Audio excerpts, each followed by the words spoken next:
You can't see it on the outside, but this old industrial neighborhood is an agricultural oasis. Inside this former laser tag arena, about 250 kinds of leafy greens are growing in huge quantities to be sold to local supermarkets and restaurants.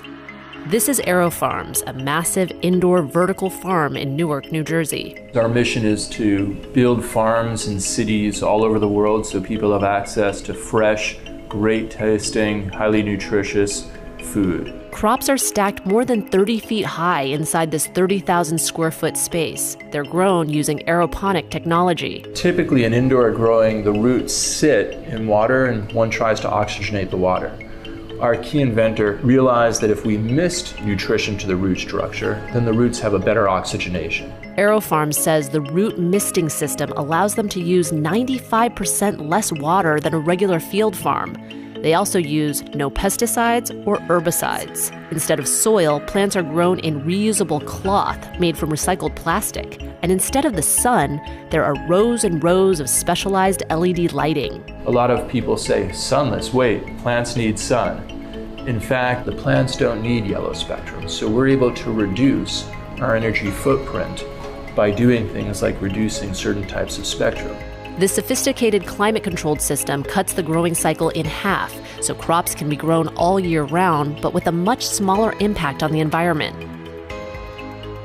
There's all these stresses on our planet. 70% of our freshwater contamination comes from agriculture. About 70% of our freshwater usage goes to agriculture. 1/3 of our arable land has been degraded in the last 40 years. All these macro trends point to the fact that we need a new way to feed our planet. One of the early champions of vertical farming is Columbia University ecologist Dickson Despommier. In 1999, Despommier and his students proposed that vertical farms could feed overpopulated cities while using less land and less water. They would also cut greenhouse gases by eliminating the need to transport food over long distances. And the idea is finally taking root. Over the past few years, vertical farms have sprouted all over the world, including in Vancouver, Singapore, Panama, the UK, and around the US.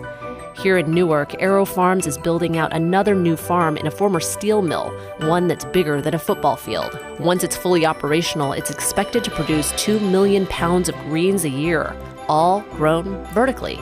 We listen to the plants very carefully to try and understand what they're telling us and try and optimize all these different qualities of a plant. It's a tough business, but it's one that's going to stay and it's going to have a bigger and bigger impact. Do you think vertical farms will help solve our food production problems? Let us know in the comments below.